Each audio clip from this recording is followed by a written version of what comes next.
El prólogo de Orit, 11 de noviembre. Santo gran mártir Menas era egipcio de nacimiento y soldado de profesión.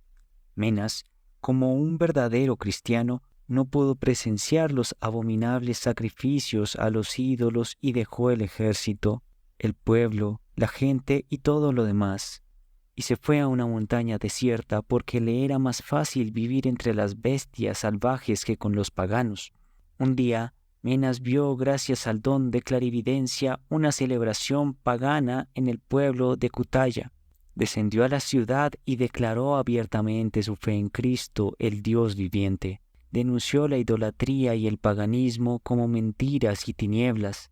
Pirro, el gobernador de aquel pueblo, le preguntó a Menas quién era y de dónde era.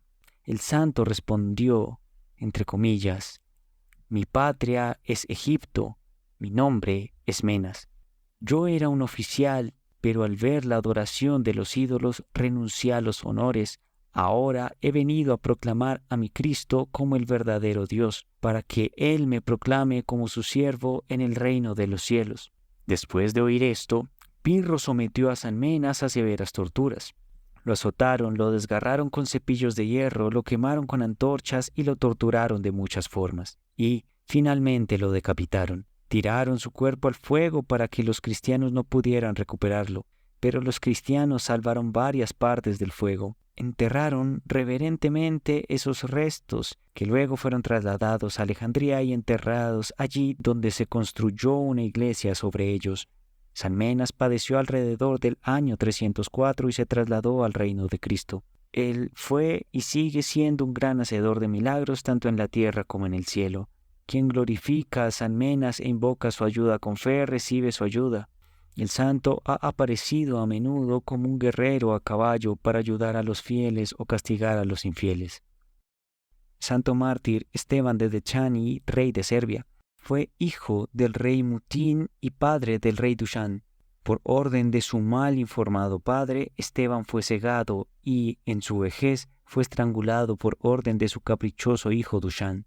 Cuando se quedó ciego, San Nicolás se le apareció en la iglesia de Ovche-Polier, que quiere decir campo de la oveja, y le mostró sus ojos diciendo, entre comillas, «Esteban, no tengas miedo, tus ojos están en mi mano, a su debido tiempo te los devolveré». Esteban pasó 5 años en Constantinopla como prisionero en el monasterio del Pantocrátor. Por su sabiduría y ascetismo, su mansedumbre y piedad, su paciencia y benevolencia, Esteban no solo superaba a todos los monjes de su monasterio, sino a todos los monjes de Constantinopla. Pasados 5 años, San Nicolás se le apareció de nuevo y le dijo, entre comillas, «Vine a cumplir mi promesa». Luego, trazó la señal de la cruz sobre el rey ciego y Esteban recuperó la vista. En acción de gracias a Dios, Esteban construyó la iglesia de Dechani, una de las obras más maravillosas del bello arte bizantino y uno de los monumentos más famosos de la piedad serbia. Santo Rey Esteban con San Saba y el príncipe Lázaro constituyen una tríada de santidad, nobleza y abnegación. Son tesoro del pueblo serbio. San Esteban vivió su vida terrenal como mártir y murió como mártir en el año 1336, recibiendo la corona de gloria inmortal de Dios a quien había servido fielmente. Santos mártires Víctor y Estefanida. Víctor era de nacimiento romano y soldado de profesión. Fue torturado por Cristo durante el reinado del emperador Antonio. En el momento de su tortura, una joven, Estefanida, declaró que ella también era cristiana. Víctor fue decapitado y Estefanía fue descuartizada después de atarle las piernas a las copas de 2 palmeras. Santo mártir Vicente el Diácono. Era de la diócesis de Zaragoza, en España. Fue cruelmente torturado por la fe en el Señor Jesucristo y luego quemado en una rejilla de hierro. Entregó su alma a Dios en el año 304. Su cuerpo descansa en Roma, en la iglesia que lleva su nombre. Venerable Teodoro el Estudita. Fue un famoso abad del monasterio de Estudión, el monasterio de San Juan el Precursor, el más importante de Constantinopla. Sufrió mucho por los santos íconos y fue un sabio organizador de la vida monástica. Un maestro divinamente inspirado de la ortodoxia y un maravilloso asceta. Entró en el descanso del Señor en Constantinopla en el año 826 a la edad de 68 años. Sanuroshika, príncipe de Serbia, era hijo del rey Dragutin. Preservó la pureza y castidad en el matrimonio. De su tumba fluía aceite bendito. Reflexión. Si alguna vez hubo un rey santo que se sentó en el trono de un reino terrenal, entonces ese fue el santo rey Esteban de Dechani. Los griegos, que consideraban a los eslavos como bárbaros, se asombraron de la belleza del alma de San Esteban como de una de las maravillas más raras de su tiempo. Cuando el emperador Cantacuzeno envió a Milutín con el abad del monasterio del Pantocrátor por asuntos oficiales, el rey Milutín preguntó por su hijo Esteban. Entre comillas, rey, ¿me estás preguntando sobre el segundo Job? Contestó el abad. Entre comillas, ten la seguridad de que su pobreza está por encima de tu grandeza real. Por su parte, el emperador bizantino había actuado con mucha crueldad con el ciego Esteban. Lo había confinado en una parte de la corte y había prohibido que tuvieran contacto con él. Después de eso, lo envió al monasterio del Pantocrátor, y esperando que el monasterio lo forzara a un estricto ascetismo monástico y que se debilitara y muriera allí. Sin embargo, Dios conservó al bienaventurado Esteban, que soportó el trabajo ascético, el ayuno y la oración como el mejor de los monjes.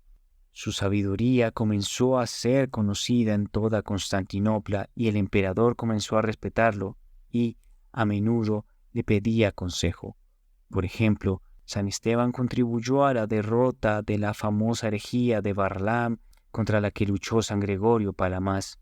Varlam residía por entonces en Constantinopla y con hábiles intrigas había conquistado el apoyo de sus opiniones de muchos clérigos de alto rango y funcionarios de la corte. El emperador, perplejo, llamó a Esteban y le preguntó qué debía hacer. El sabio Esteban le respondió con las palabras del salmista: ¿No odio, Señor, a los que te odian? Salmo 139, versículo 21, y añadió, entre comillas, los hombres peligrosos deben ser expulsados de la sociedad. Al escuchar eso, el emperador Cantacuzeno expulsó inmediatamente a Varlam de la capital con deshonor. Contemplación. Contemplar el milagroso poder de curación del apóstol Pablo. Hechos, capítulo 28. Primero, como Pablo oró y puso su mano sobre el padre de Publio y lo curó de la disentería. Segundo, como también sanó a muchos otros en ese lugar de la misma manera. Sermón sobre el creador del nuevo hombre, entre comillas, porque Él es nuestra paz, el que de los dos pueblos hizo uno, derribando el mundo divisorio, la enemistad, y anulando en su carne la ley con sus mandamientos y sus decretos, para crear en sí mismo de los dos un solo hombre nuevo. Efesios, capítulo 2, versículos 14 y 15. Cuando vino a la tierra el Señor amante de la humanidad, vino para todos los hombres, no solo para algunos. Los judíos esperaban un Mesías, Él vino como el Mesías. Los paganos esperaban a un Redentor, Él vino como el Redentor. Vino con el mismo amor tanto para judíos como para los paganos. No había nadie más en la tierra fuera de judíos y paganos. Los judíos eran los únicos en el mundo que creían en un solo Dios, mientras que los paganos adoraban ídolos. Pero los judíos habían oscurecido su fe por sus transgresiones y por lo tanto no sabían nada.